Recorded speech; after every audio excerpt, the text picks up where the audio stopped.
Возлюбени браќа и сестри, денешното евангелско четиво и послание на светиот апостол Павле до римјаните, во 5 глава, 5 стих, писмото ни говори дека надежта не посрамува. Ние сме во години на надеж, кои секојдневно ја полагаме нашата надеж во Господа, со искрена и понизна вера во Неговото спасително име. Што е тоа надеж? Во посланието на светиот апостол Павле читаме: надежта пак никогаш не посрамува. Ке ве запрашам, има ли некој од вас кој што се надевал на нешто, а после тоа не доживеал бродолом? Има ли некој кој што на нешто се надевал во својот живот, а доживеал се спротивно на неговите надежи? Како тогаш светиот апостол Павле може да рече надежта не посрамува? Надеж не е нешто што ќе не уништи или турни во амбис, или да се додава сол на отворена рана, а да се надеваме дека нема да не пече.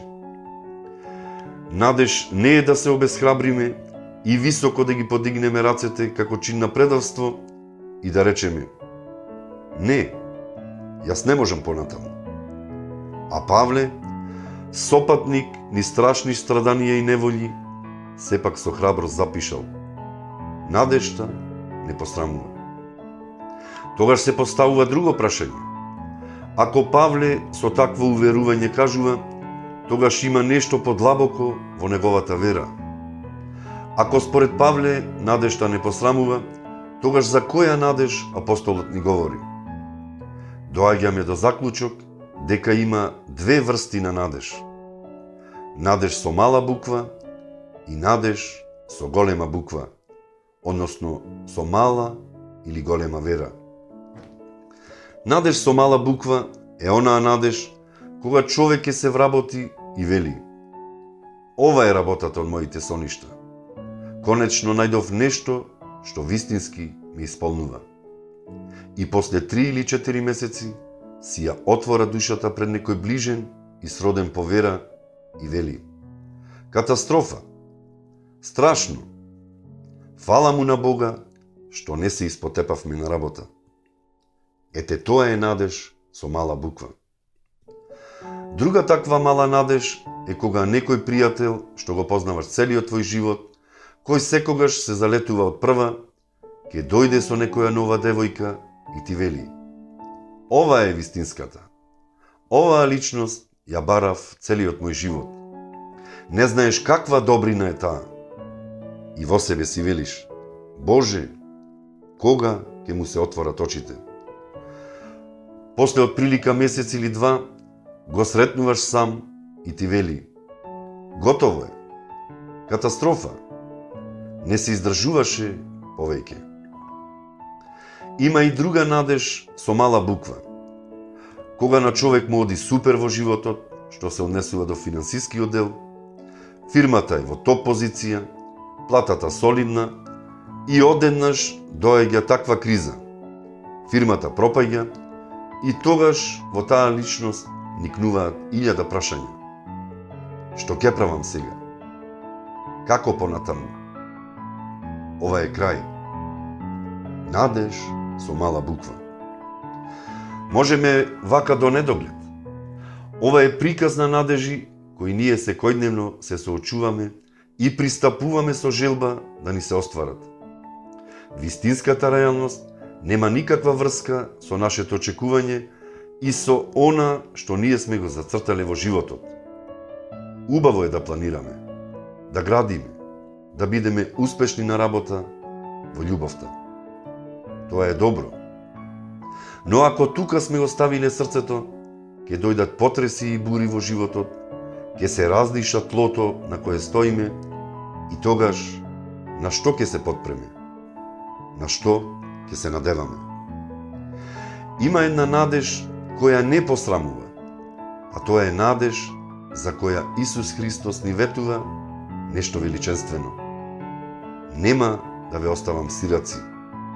Одам да ви приготвам место. Ова е една надеж на која можеме да ја втемелиме целата наша доверба во која потполно сум сигурен дека Исус нема да не изневери, ниту да не напушти. Нема. Има уште една надеж, која може би првично и не ни ветува многу во почетното наше разбирање на Божјата грижа за нас. Во светот ќе имате маки. Надевајте се и во тоа. Дали вие се надевате во маки искушение? Може би некој ќе рече, зарем и во маки да се надеваме и да имаме надеж? Ви велам да. Исус ни дава увереност.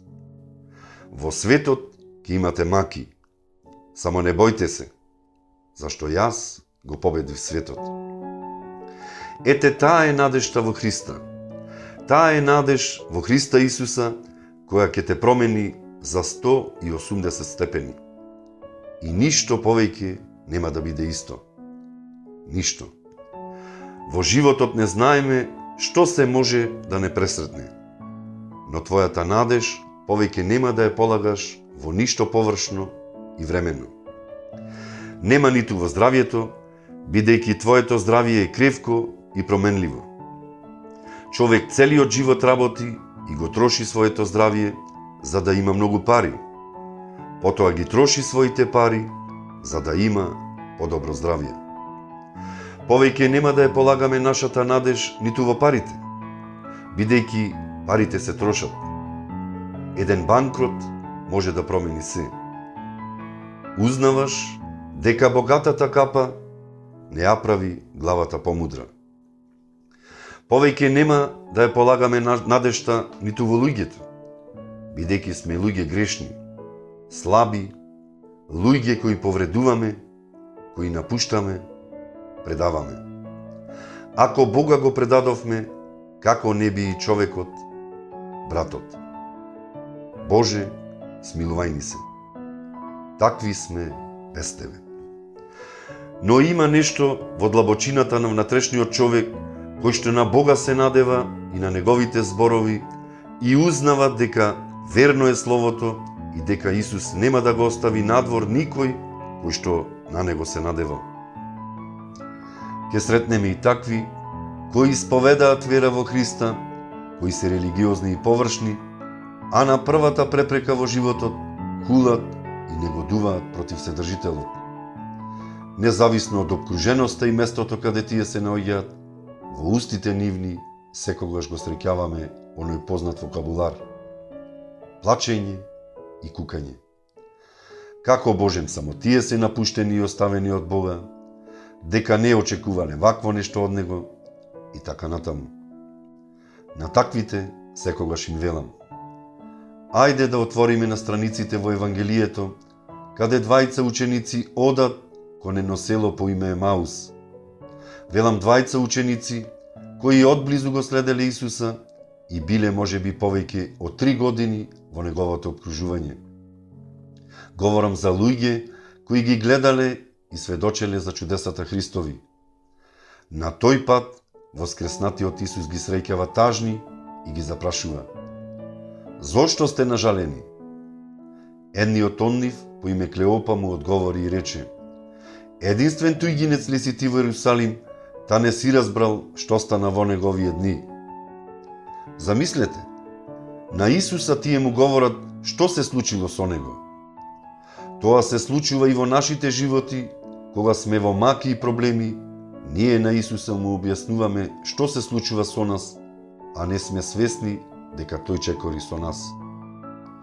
Морните патници патем му велат на Исуса: а ние се надевавме од тие тој оној што треба да го избави Израилот.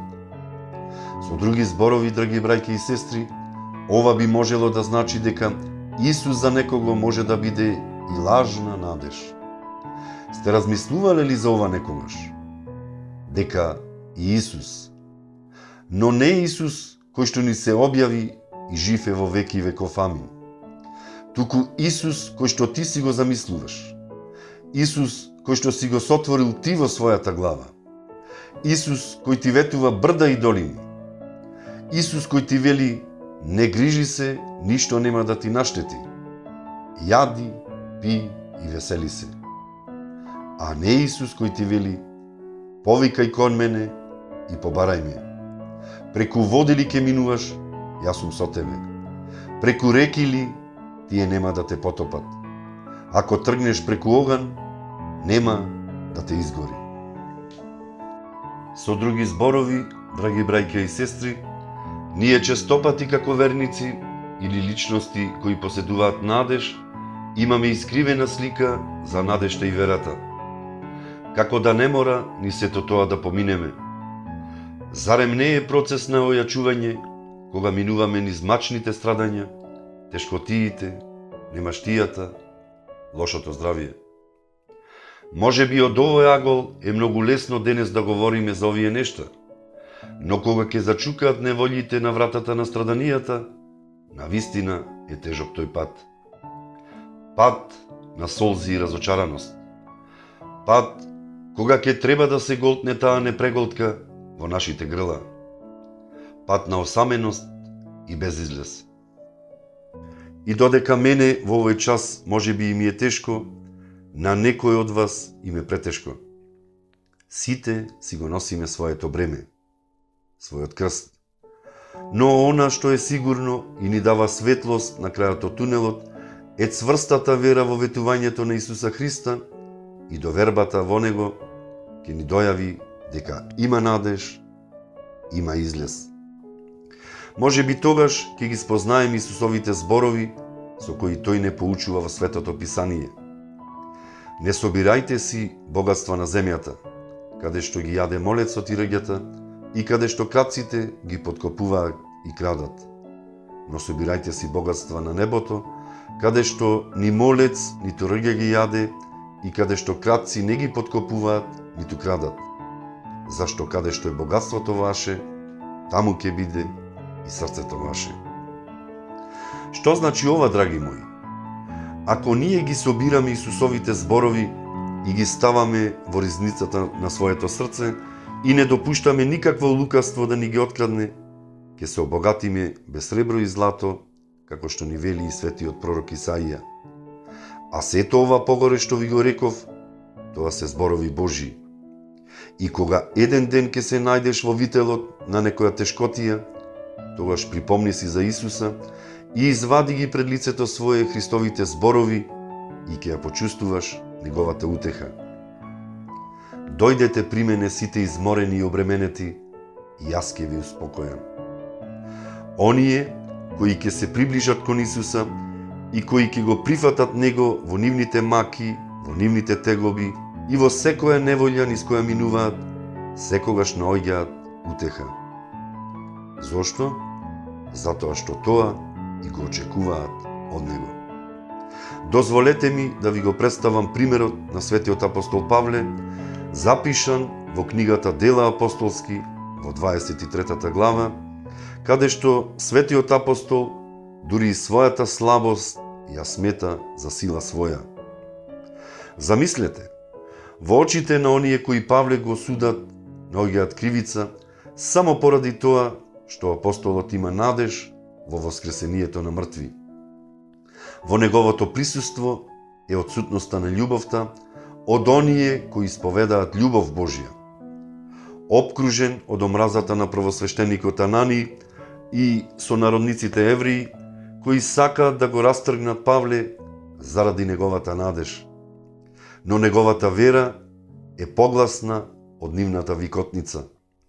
Затоа Павле ке рече: за мене животот е Христос, а смртта придобивка. Ние немаме евреи во нашето обкружување за да ни судат поради нашата надеж. Но може би имаме внатрешни евреи кои, кога ќе ни дојде во нас некоја криза или некоја неволја, стоиме исплашено, отфрнено, преморено, осудено. А Павле мирно стои. Рацете и нозете му се стегнати со пранги, а тој цврст во својата вера, обкружен посреде стотици и стотици гласови кои го оптужуваат, го осудуваат и го клеветат, а тој со вера и надеж во Христа им сведочи: мојата надеж не е во мене. Мојата надеж не е во религиозните обреди. Не е ниту во Мојсеја, ниту во Авраама. Мојата надеж е во воскресението, бидејќи Исус дојде и ја плати цената на крстот Голготски. Знае дека тој е агнето Божјо кој ги зеде гревовите на светот. Поради тоа му судат. Поради надежта во Христа Исуса. Пробајте во нетешките ваши моменти да се надевате во воскресението, па ќе чуете милион внатрешни и надворешни гласови кои ќе те одвраќаат. Не вреди. Тоа е илузија. Зарем во тоа веруваш? Нема некој цврст доказ за тоа, некој цврст темел. Кој бил, кој се вратил? Мора уште долго да чекаш, за да ти се оствари тоа. Не, драги мои, не мора да чекаме. Ти чекориш. Чекориш со својата доверба, со својата надеж, ти одиш напред. Чекориш кон Христа Исуса. Надежта не ти е статична. Ти си тргнал кон она што ти е ветено и дарувано. Надеж во вечен живот, во Христа воскреснатиот и живиот. А на Павле поради тоа му судат. За надежта. Колку пати внатре во нас ни се случува таа осуда, како нешто да ни говори нема да успееш, нема да биде добро, на лошо ќе излезе, одврати се, ова ти е казна поради нешто, тешко тебе, ти да си Божи, нема ова да ти се случува. Разбирате ли што е ова? Тоа се тие внатрешни евреи кои константно не бијат и судат. А Псалмот 16 ни говори: пази ме, Господи, зашто на Тебе се надевам. Ке го благословувам Господа, кој ме вразумува, па дури и ној ке ме учи мојот внатрешен глас. Ти ми ги покажа патиштата на животот, со радост ме исполнува Твоето лице. Со други зборови, ние кога сме во темнина и кога ништо не гледаме, се надеваме дека Бог ќе не осветли и ќе ни го покаже патот. А знаете ли што ни се случува нам на луѓето во слабост? Трчаме на сите страни за да најдеме утеха. Некој трча кон зависност, некој трча кон гатање, кон вражање, кон тарот, кон гледање во звезди и така натаму. А Исус чека и бдее за да ни го покаже патот, да ни го осветли излезот од длабочината на јамата во која се наоѓаме. Твоето слово е светилник на нозете мои и светлина на патеката. Твоето слово, не некои звезди горе на небесата, не некоја баба Вања која мене ми гата. Твоето слово, Исусе, е мој светилник на патеките од нозете мои. Ти покажи ми го патот. Во канџите на темнината јас ке пребивам за секогаш, ако ти не ми го осветлиш патот. Трпелив ке бидам на Твоето подигање, Господи, со силата на Твојата десница ке чекорам напред кон Твоето царство. Денес ке направам еден чекор, утре два, трет задутре, може би некогаш два назад, па еден напред. Но Исусовото слово секогаш нека биде мој светилник на патеките од нозете мои. Важно е да чекориме кон вистината, кон Христа Исуса. И најдолгиот пат започнува со првиот чекор. Кога на Бога ќе се препуштиме, ќе се согласиме со псалмистот кој ќе рече: заради тоа се возрадува срцето мое и воскликна јазикот мој, па дури и телото мое ќе почива во надеж. Од каде тогаш нашите анксиозности, стравови, депресии, ако не од таму каде што нашите надежи сме ги положиле во нешто што не е вечно, не е трајно, во нешто што нема сигурност. А ние се трудиме тоа да го промениме со сите сили, за тоа да стане трајно и сигурно. Но залудно. Тоа не можеме. И никогаш нема да можеме со наша сила, без Христовата сила. И за крај, возлюбени, замолувам во безнадежност да не пребиваме, зашто таа демне како волк што проценува. Да се клониме од мрежите на злото и на злиот, да се одвратиме од ласкавоста на горделивиот и безсрамниот, а да останеме во јаслите што секогаш раѓаат надеж. Надеж која произлегува од трпението, а трпението пак преку маките наши. Надежта има име големо. Исус Христос праведникот. Надежта живее во срцето на верната и во Христа преродената душа. Надежта бдее во молебствието на искрената и чиста молитва. Во секое подобро утре. Таа пребива и подига во ладните и мрачни ходници по болниците, во чекалната на онкологија, покрај леглото на изнемоштеното и болно чедо, насреде опожарениот дом, надежта охрабрува за нов покрив и за ново огниште. Неа можеме да ја пронајдеме во горшливите солзи кои молкум шепотат: не бој се, душо моја, надевај се на Господа и тој ќе те избави. А на кого се надеваш ти, мој драг сотруднику? На кого ја полагаш надежта твоја? Ако горшливи бигори носиш и пат претежок сега минуваш, сакам да те охрабрам. Повикај кон Господа и верувај и надеж имај дека тој ќе ти помогне. И навистина ќе ти помогне. Припомни си дека надежта никогаш не посрамува. Господ нека ни е на помош на сите.